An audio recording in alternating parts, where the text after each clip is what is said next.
Bom dia a todos. Nós estamos hoje aqui para inaugurar um novo formato que a FDC agora coloca no ar, chamado Web Café. Meu nome é Roberto Sagor, eu sou vice-presidente executivo da Fundação Dom Cabral e hoje estou aqui com dois professores, dois amigos da casa, Gilmar Mendes e a Renata Vilhena. Obrigado pela presença aqui nesse nosso primeiro Web Café. E não poderíamos deixar de inaugurar esse momento, esse primeiro Web Café, sem falar de um assunto que está na agenda de todos, a gestão pública. Não é à toa que a Fundação Dom Cabral está agora, depois de mais de 40 anos de experiência trabalhando nessa área, lançando o seu FDC Gestão Pública, que vem, digamos assim, coroar o investimento da FDC em conhecimento, em gestão, em aprendizado, conjunto com as organizações públicas do nosso país. A gestão pública hoje se constitui um desafio não apenas para a própria gestão pública, mas talvez em especial para a gestão privada do nosso país, porque não existe um isolamento da gestão pública nem da gestão privada. Na verdade, talvez um dos principais tópicos hoje seja a correlação entre esses dois temas. Essa integração. Essa integração, exatamente. Bom, qual que é o conceito, pessoal, do Web Café? A ideia é nós conversarmos aqui de maneira bastante ágil, bastante objetiva, abrindo, claro, para eventuais perguntas que vocês tenham, mas deixando principalmente o espaço dos comentários para que isso daqui seja o pontapé inicial de um grande debate sobre os temas que vamos trazer aqui, tá certo? Mas a ideia é fazermos tudo hoje aqui no tempo de um café, né? Então as nossas perguntas vão ser perguntas objetivamente respondidas, muito mais para poder começar uma conversa do que para esgotar um assunto. Falando um pouco aqui dos nossos professores, hoje, a Renata Vilhena e o Gilmar Mendes, além de serem professores da Fundação Dom Cabral, com uma atuação focada no FDC Gestão Pública, a Renata foi secretária de Planejamento e Gestão do Estado de Minas Gerais, enquanto que o Gilmar Mendes foi secretário da Fazenda e de Educação do Estado de Sergipe. E eles tangibilizam, digamos assim, uma das coisas mais importantes para a FDC, que é a junção da teoria e da prática. Então, sem demorar mais, porque esse formato daqui ele precisa ser ágil, é um formato web, eu queria começar com a primeira pergunta, e aí sem uma ordem muito definida, eu vou fazer para a Renata, mas se você quiser comentar, Gilmar. Vamos começar pela seguinte pergunta. Renata, como você descreveria o atual cenário da gestão pública no Brasil? O que é que as pessoas que foram eleitas, né, em especial o Poder Executivo, vão encontrar, mas se você quiser também fazer um panorama mais geral, além do Poder Executivo, fica à vontade. Tá bom, bom dia a todos, é um prazer muito grande estar aqui, discutindo temas tão relevantes como a gestão pública, e indo direto, né, na pergunta aqui do Sagor, eu entendo que nós estamos vivendo um momento, nesse novo ciclo dos novos governantes que estão entrando, muito peculiar.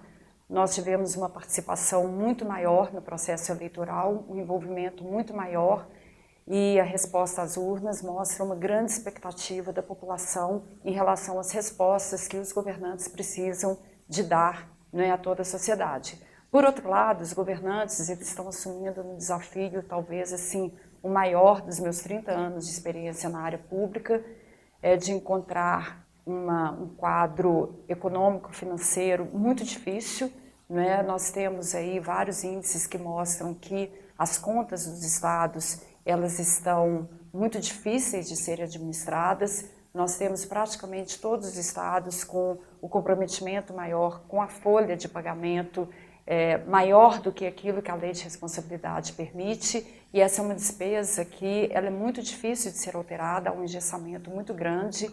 Nós temos ainda a questão da dívida pública, que todos os estados também com uma situação muito difícil, um volume muito grande de recursos que precisam de ser destinados, e aí a gente espera que realmente o novo governo, né, o governo federal, ele possa, com a lei vigente, abrir um processo de renegociação Lembrando que os estados vão ter que fazer o dever de casa, acredito eu, até previamente, não sei qual que é a opinião do Gilmar sobre isso, para que eles possam ter o benefício aí da renegociação, e com um ponto que hoje eu diria que ele é quase dramático, que são as vinculações orçamentárias.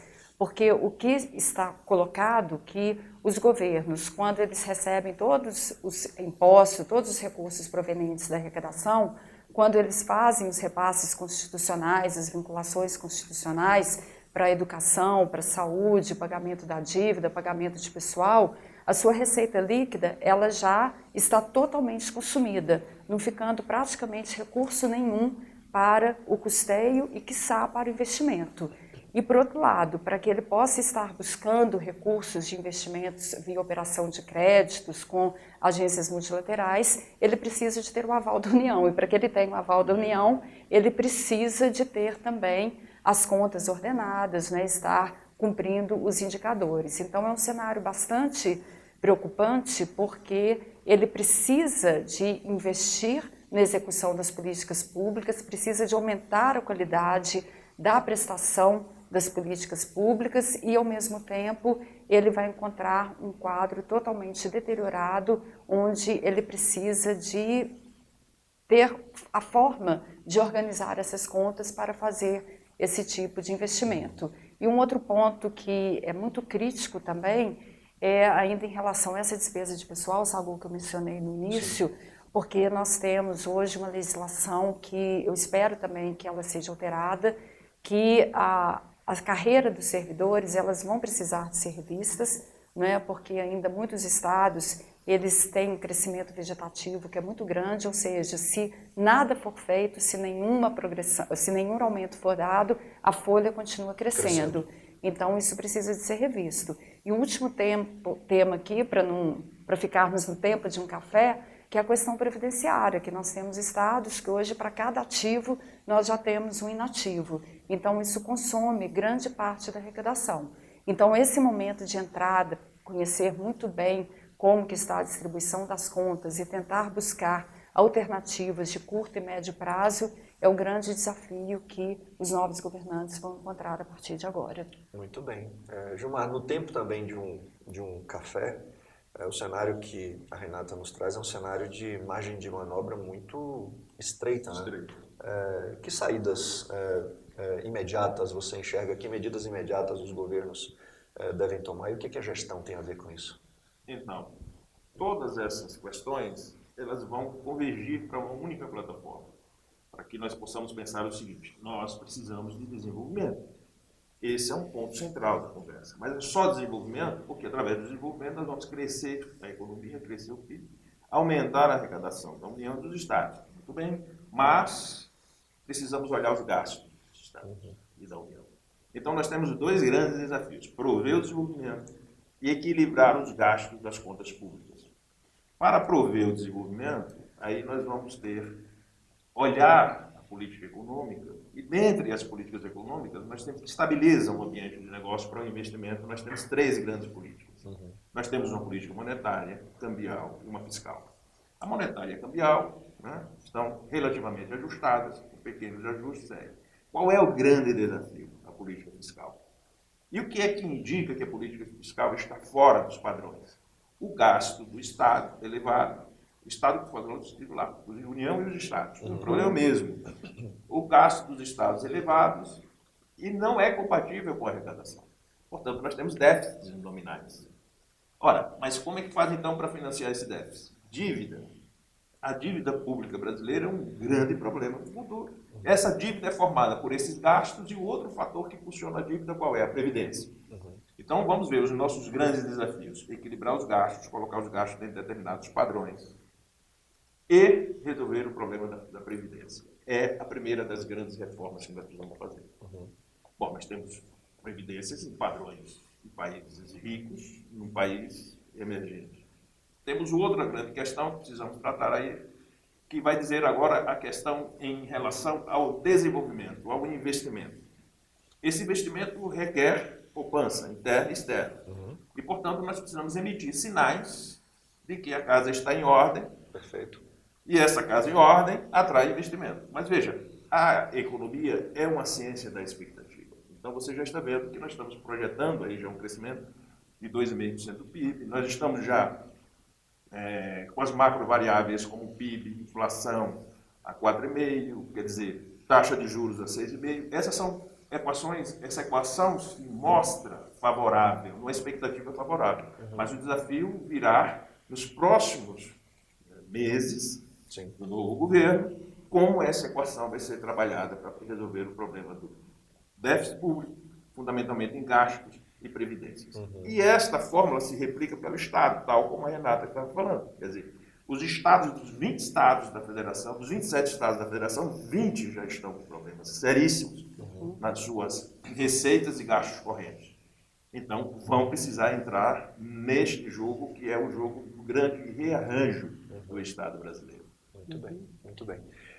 Acho que uma questão que é central, aliás, melhor, duas questões que são centrais, que nós sempre comentamos nos nossos debates aqui da própria formatação do FDC Gestão Pública, é a questão da relação público e privado e a questão da produtividade. Eu queria que vocês dois fizessem, também no tempo de um café, alguns comentários sobre a importância desses dois temas para a situação que vocês dois tão bem desenharam aí para os próximos anos ou para o próximo ano do nosso país. Então, eu acho isso perfeito porque, como o Gilmar falou, vai precisar de ter esse equilíbrio aí, né? Entre a despesa, entre a receita. É impossível imaginar que os governantes vão conseguir fazer o ajuste só pelo lado da despesa. É claro que é importante fazer cortes de secretaria, fazer cortes de cargos comissionados, fazer todo tipo de ajuste, priorizar programas, até para que possa haver uma governança maior de todo esse processo. Mas, para que o ajuste aconteça, né, para que o equilíbrio venha, é importante que a economia melhore. E para a economia melhorar, a gente precisa de ter a participação do privado. O governo, sozinho, ele não vai gerar emprego. Né? Ele vai criar um ambiente favorável para a geração de empregos que se dá através do privado. Então, esse diálogo, essa convergência, esse trabalho conjunto, ele é fundamental para que a gente possa construir esse ambiente, criando aí essa produtividade, não é? Não só a produtividade, mas que a gente consiga aí fazer com que a gente tenha uma confiança para atrair novos negócios, novos empreendimentos para os estados, para o país, para que possa haver maior geração de emprego e compensar aí para buscar esse equilíbrio. Então, a gente espera, né, que a Fundação também possa contribuir muito, né, com esse diálogo. Eu também espero. Gilmar, algum comentário nesse sentido? Veja, a produtividade os três grandes desafios brasileiros, né? Estabilizar o ambiente de negócio, com essas questões que nós falamos antes, produtividade e competitividade. Bom, da onde que vem a produtividade? A produtividade é você conseguir fazer mais com menos, ter gente capaz mexendo com tecnologia. Em qualquer lugar do mundo vai ser isso. Qual é a questão do Brasil? É que à medida que a gente cresce, e hoje nós vamos crescer, a retomada do crescimento envolve a absorção de uma mão de obra que está desempregada. Portanto, nós temos hoje no Brasil uma correlação mais ou menos de 37 milhões de pessoas na economia informal, 32 milhões de pessoas na economia formal, e aí nós vamos falar em termos de 13 a 14 desempregados. Então, no primeiro momento, vamos absorver essa mão de obra. Onde é que nós vamos absorver essa mão de obra? Se você for ver a composição do PIB brasileiro, mais de 70% é em serviços. Então, nós vamos absorver em serviços. Só que essa mão de obra que absorve em serviço, ela não agrega tanto valor para a produtividade. Então, na verdade, a gente perde produtividade no primeiro momento. Mas vai ser muito importante para dar o primeiro arranque da economia. Né? Então, nós estamos prevendo, já existem até previsões de torno de 3% do PIB, crescimento, que significa dizer 2 milhões de ocupação de postos de trabalho. Sim. Mas não perder produtividade. Então, nós temos aí um desafio a médio e longo prazo, que é melhorar isso. Quais são os nossos mecanismos de melhora disso? Sempre vai ser voltado o primeiro link com a primeira questão, que é o tamanho do Estado brasileiro. Nós precisamos repensar o tamanho do Estado brasileiro. Para você ter ideia, o Estado brasileiro tem mais de 400 estatais. Mas se você for fazer uma comparação, por exemplo, o Japão e a Austrália têm 8, os Estados Unidos e o Reino Unido têm 16, aí o Chile aqui vizinho tem 25. Bom, quando você fala em grandes números, tem alguma coisa errada. Então nós precisamos reconfigurar tudo isso. Isso vai trazer produtividade para o setor público e também para o setor privado. Eleva, porque os ativos vão ser mais produtivos. Mas, a longo prazo, o grande desafio da produtividade chama-se educação. Bom, mas nós vamos conviver esses novos tempos com problemas velhos. Por que novos tempos? Porque nós estamos falando de uma educação, mas é uma educação que nós já estamos falando de uma nova etapa, que nós estamos vivendo uma nova revolução, que é a revolução digital. Você veja, as outras revoluções passadas, inclusive a revolução industrial nas suas diversas fases, as pessoas não viveram intensamente a revolução. As revoluções iam acontecendo e elas têm um tempo de viver. Sim. Esta é a primeira revolução que nós estamos vivendo com ela, convivendo com ela. A gente fala de uma tecnologia hoje que rompe os modelos de negócio e essa tecnologia já está aplicada ao nosso lado. Isso é um desafio monumental. Não fala-se muito da escala da indústria, do grau de atualização tecnológica da indústria, 4.0, etc, etc. Mas isso serve para todos os setores da economia. Então nós temos um desafio não só de subir o nível educacional, mas preparar os nossos jovens para usar a tecnologia que já está vindo do mundo digital. Olha, esse desafio é para a educação, mas veja que curioso. Esse desafio também é para as nossas reformas. A reforma que vem em seguida, a reforma previdenciária, é a reforma tributária. O eixo da reforma tributária são vários, mas só para simplificar. Todos os países do mundo que se for falar de reforma tributária, países desenvolvidos, usam uma coisa que chama-se IVA, que é o Imposto sobre Valor Agregado. Sim. Ora, nós estamos trabalhando com o IVA, mas as economias que são avançadas já estão vendo como reconfigurar o IVA para conseguir captar movimentos de uma economia digital de valores agregados que o IVA não consegue captar. Então veja que nós estamos... Nem chegamos no Nós IVA nem e outros chegamos já no IVA, o IVA já ultrapassaram. está ultrapassado. Então veja o tamanho do nosso desafio. O nosso desafio não é só fazer mais do mesmo. Não vamos ter tempo de fazer mais do mesmo. Nós vamos ter que reconfigurar essas nossas políticas públicas para enfrentar essa nova questão. Quer dizer, veja o desafio, precisamos arrumar a casa, tornar um ambiente favorável, precisamos elevar o nível da educação e da produtividade vis-à-vis a esse novo mundo, que é o novo mundo da tecnologia digital.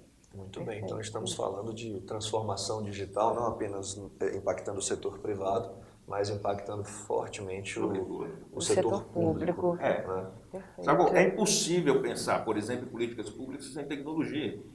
Tais como elas estão hoje. Sem dúvida. Olha aí uma questão que está correlacionada. Você vai fazer concurso público para colocar profissionais para dentro. Imagine na área de saúde. Você vai fazer concurso público para colocar médico. Bom, mas se você tem uma tecnologia hoje, de capacidade de diagnóstico em massa, você já tem o uso da tecnologia de dados, da inteligência artificial, que vai nos ajudar demasiadamente. Talvez seja o setor que mais impacto terá, do seu ponto de vista, dessas tecnologias e da inteligência digital. O Estado tem que se preparar para captar isso, nos ajudar a transferir essa tecnologia para o benefício da população, com o menor número de pessoas, mas olha o desafio para frente. Um menor número, mas pessoas de alta capacidade. Claro. Então nós temos que colocar para dentro do serviço público, agora não é número, é qualidade, para lidar com essas tecnologias, colocando o alcance da população e o benefício para a população. E o que a gente percebe, Sagor, é que a iniciativa privada, ela já está nesse movimento e a área pública ainda não começou a se preparar para isso. Né? Então se discute muito como que deve ser a liderança pública para assumir esses novos desafios da transformação digital. Porque ela vem com uma parte muito grande de inovação. E os governos, a área pública precisa de inovar, nós temos que fazer diferente, né? Como o Gilmar falou. E aí vem uma série de impeditivos que hoje os controles também, eles são muito fortes e eles são quase que um impeditivo para que se possa propor inovações na área pública. Então há um receio muito grande de inovar, de fazer diferente, porque a inovação ela requer experimentação. Sim. E ter algum tipo aí de punição, né? Então as pessoas elas estão quase que numa paralisia.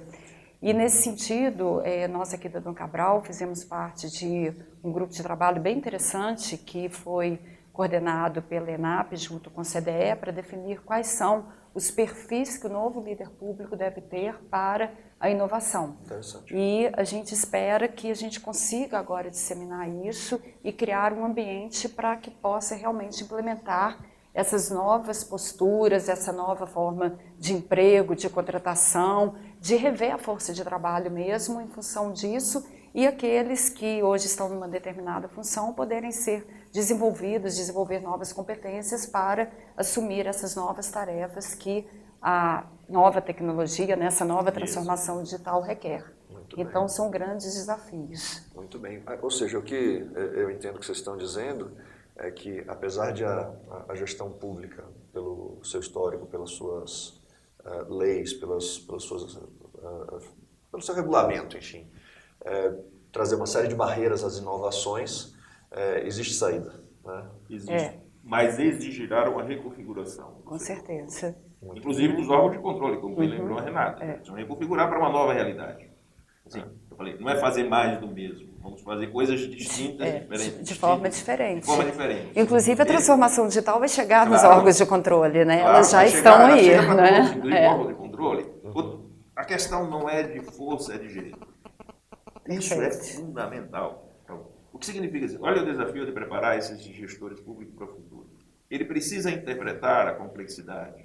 Não existe solução simples para problemas complexos. As soluções são complexas. Mas não existe aplicações complexas. As aplicações têm que ser simples. Então, o desafio dele é enfrentar a complexidade e trazer a simplicidade. Você me fez lembrar que uma nova competência que surgiu aí do Fórum Econômico Mundial é a resolução de problemas complexos, né? Porque ela vem justamente disso, desse novo ambiente, desse novo desafio que a tecnologia está trazendo. E ela é toda fundamentada justamente na indústria 4.0, o que isso vai fazer mudar o comportamento das pessoas. Uma nova competência exigida para o gestor público. Para Justamente. o gestor público. O que é característica da complexidade, o que é a fragmentação daquilo que você olha, da conjunto de variáveis. Sim. Elas são fragmentadas, são distintas, mas são complementares. É justamente. A pergunta é quem junta isso? É preciso ter um modelo mental que seja capaz de fazer isso. Então, você entrar no gestor público e fazer a gestão incremental, isso não precisa do gestor público, era assim, vamos fazer mais X%. Não é assim. Então, ele vai precisar ter essa capacidade de fazer, sobretudo, gestores de decisões estratégicas, que são decisões de longo curso, e aí sim a remissão para a área operacional de uma forma simples, de uma forma que funcione. Porque as pessoas entendem, mas isso não é só o desafio do setor público. O privado é a mesma coisa. O desafio do setor privado também é isso. Quer dizer, só funciona no âmbito das organizações do simples. O complexo não funciona. Verdade. Bom, mas não significa dizer que a solução simples veio de coisas simplistas. Não. Não é. Essa que é a grande dificuldade. Então, nós vamos ter que preparar, essa é a função nossa, a Fundação Cabral. Quer dizer, o centro nosso de gestão pública está preparado para isso. São esses fatores, esses vetores que nós estamos trabalhando, né? Nós estamos atentos a tudo isso, quer dizer, nós estamos trazendo todas essas questões desse mundo digital, nós estamos trazendo todas as questões das complexidades das reformas necessárias. Nós estamos trazendo todas as questões das competências, as novas competências desses O desenvolvimento gestores. dessas competências nos isso, gestores públicos, né? Isso. Que aqui seja, na Fundação Dom Cabral, através do nosso centro, o locus, para que se consiga pensar, estruturar o pensamento e levar à consequência da execução. Que a nossa vocação é essa. Quer dizer, a nossa vocação é pensar e colocar em execução.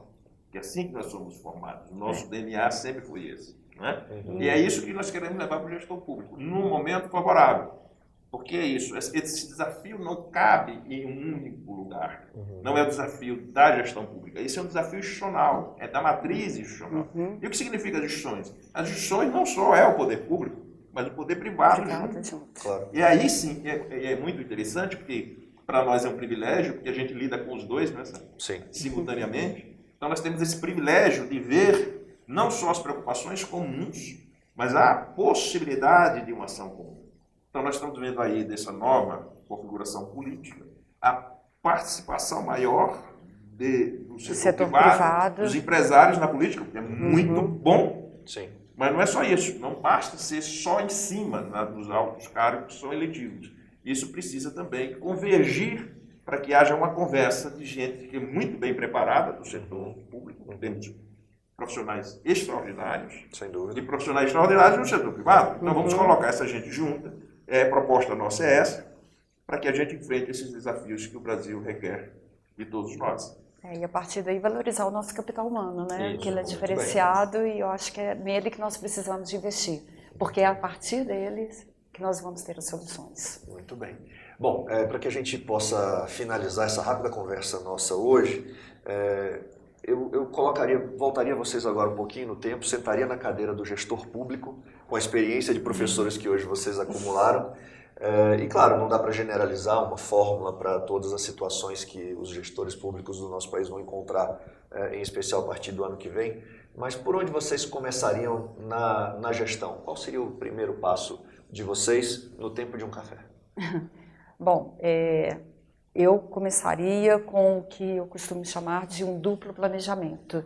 O Gilmar falou um pouco disso aqui na primeira pergunta, né, que foi direcionada a ele, que é trabalhar essa agenda de curto prazo, que são as questões emergenciais, de revisão dos custos, dos cortes que são necessários, todo ajuste que seja possível, tanto pelo lado da receita quanto do lado da despesa, revendo inclusive todos os benefícios que existem hoje pelo lado da receita, mas paralelo a isso, numa agenda de desenvolvimento, porque o governante não foi eleito para ficar 4 anos fazendo ajuste. Sim. Ele foi eleito para criar uma agenda de desenvolvimento para gerar, né, valor para o Estado ali, para a sociedade. Então ele precisa de definir as suas estratégias, definir quais são os líderes que vão, né, implementar essas estratégias e ter uma boa equipe profissionalizada para implementar essas estratégias. Muito no bem. tempo de um café. No tempo de um café, João. Isso, Sago, é ambidestria estratégica. O que significa essa ambidestria estratégica? Se você for ver no setor privado,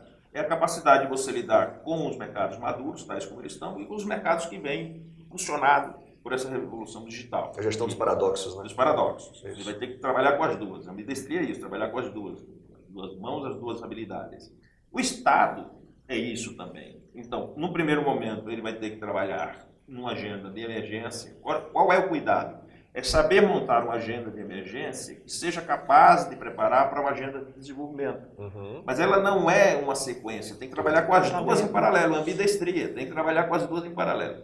Em que nessa agenda de desenvolvimento incorpora a revolução digital, quer dizer, o desafio maior.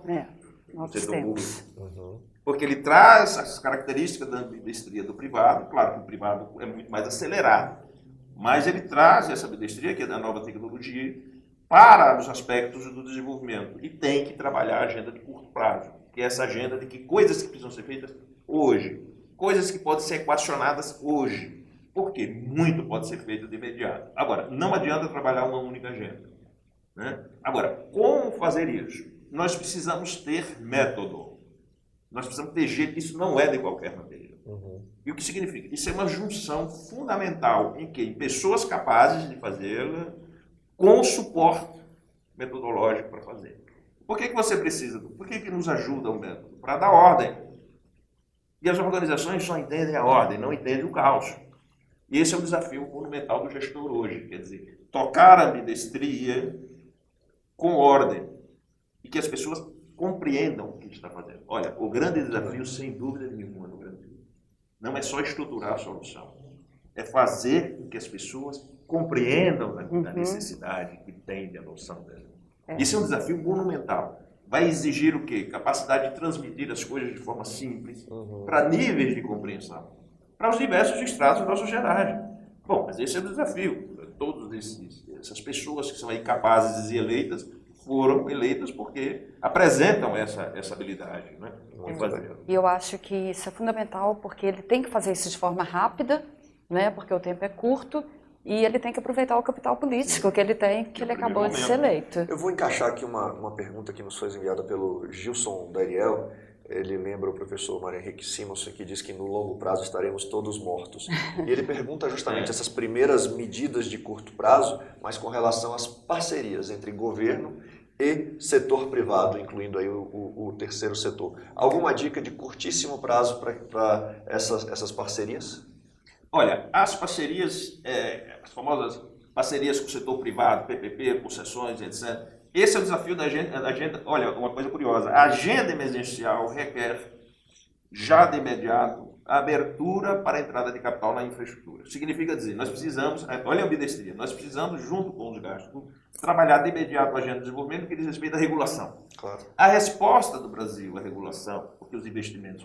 O Brasil tem uma grande vantagem nisso tudo, embora nós estejamos em posições inadequadas na competitividade e na produtividade, Sim. mas nós somos a 8ª economia do mundo e um mercado monumental. Então, nenhuma organização, nenhuma empresa dispensa o mercado brasileiro. O que significa dizer que o capital existe e o capital está disponível para investimento. O problema está onde? Fora ou dentro? Está dentro. Então, nós precisamos nos organizar dentro. Nos organizar no que diz respeito àquele primeiro movimento da equalização fiscal, mas em outros movimentos. Quais? O primeiro, logo, da questão da regulação. Ou seja, clarear a regulação, clarear o ambiente regulatório para que esses investimentos aconteçam. E isso é rápido.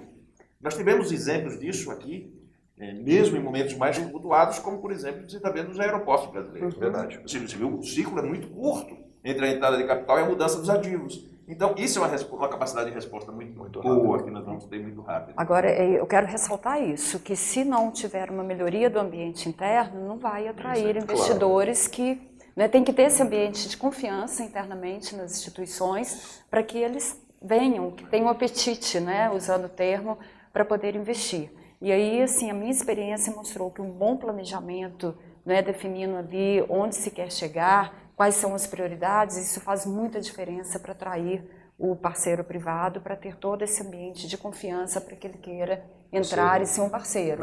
E claro, identificando nas prioridades o que o terceiro setor também pode ser útil, porque muitas vezes ele tem uma experiência muito maior do que a própria área pública para estar desenvolvendo alguns projetos, e nós temos que abrir nessa participação. Agora, Sago, só para complementar esse argumento, é o seguinte: se você fizer essa pergunta há 30 anos atrás, todos iam dizer que o Brasil é um país do futuro porque tem recursos naturais. Isso, nossa geração foi assim, nós crescemos ouvindo isso. Se você fizer essa pergunta hoje, o que faz com que um país desenvolva e outro não? Tem uma coisa que chama-se matriz institucional. O que significa dizer o seguinte: essa capacidade que você gerar ambientes de negócios favoráveis, chama-se segurança institucional, responde a 51% dos fatores. Você vai somar com mais 30% que diz respeito ao que é capital intelectual. Quer dizer, o capital que você coloca lá, mão de obra, a qualidade da mão de obra. O que vai sobrar agora? 17% para a infraestrutura de bens de capital e só 2% dos recursos naturais. Quer dizer, mudou totalmente a configuração. Então, temos que apostar no ambiente institucional. E outra coisa que nós não podemos perder de vista é que esse desenvolvimento tem um compromisso muito sério com aqueles que estão desprotegidos e desassistidos. As políticas compensatórias e as políticas de desenvolvimento social devem acompanhar. Não há que se falar mais só de política de desenvolvimento econômico. Nós estamos falando de política de desenvolvimento sustentável. O que significa sustentável? Significa usar adequadamente os meios, mas olhar para aquela parcela da população que precisa ter a dignidade. E o grande desafio lá é a conversa entre um e outro. Qual é? Oportunidade de igualdade de oportunidade. Muito bem. Eu queria só não deixar aqui de fazer o comentário que a Flaviane Fernandes fez, que ela coloca aqui como é que a gente mantém os servidores capacitados, motivados e no serviço público, principalmente aqueles bons servidores, diante deste cenário de falta, atraso de pagamento, dos demais incentivos, enquanto que a iniciativa privada oferta, claro, condições que são atrativas a esses profissionais. Dá para poder lidar com esse cenário? As questões que nós falamos de destravar, fazer o equilíbrio fiscal, destravar o desenvolvimento, são essas duas questões fundamentais que vão prover a condição do setor público. Veja, se você pensar na grande equação, que você diminui o Estado onde ele não deve estar, né? Se você prover condições para que o desenvolvimento aconteça, as receitas sobem. Se você diminuir as despesas, porque você diminuiu o Estado e diminuiu, e racionalizou o gasto.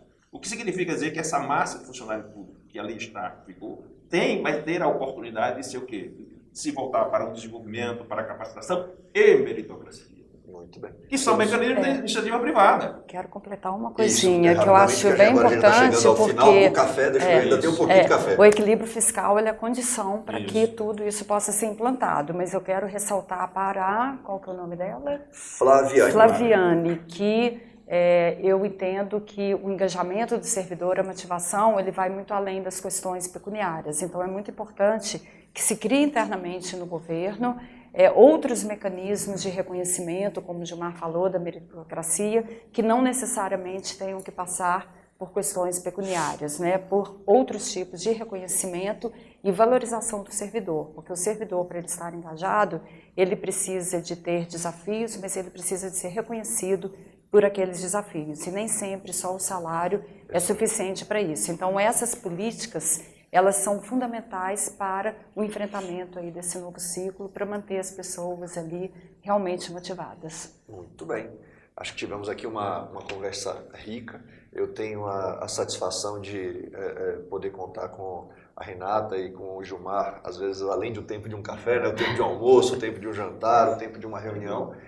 Mas para aqueles que gostaram da conversa de hoje, podem utilizar o espaço de comentários para deixar as suas perguntas. Eu tenho certeza que nossos professores terão prazer em responder. Muito obrigado pela rica conversa de hoje. A gente fica muito agradecido. A ideia, então, minha gente, é essa, fazer uma conversa rápida no tempo de um café. E o assunto gestão pública, ele não poderia deixar de ser o primeiro que nós abordamos. Estamos lançando o FDC Gestão Pública, que responde a um questionamento, talvez a uma missão que a Fundação se colocou, que é a seguinte: não adianta nós sermos uma das melhores escolas de negócios do mundo se nós não formos uma das melhores escolas de negócio para o mundo. Então, nesse sentido, acho que a gestão pública tem muito a contribuir para a nossa sociedade, contribuindo nesse sentido para as empresas privadas, para as empresas públicas, para todos nós que vivemos aqui no nosso país e, quiçá, para o mundo, né? Vamos deixar esse sonho aí também no nosso FDC Gestão Pública. Muito obrigado, bom dia a todos e esperamos ver vocês aqui no nosso próximo Web Café. Obrigada. Obrigado. Bom dia.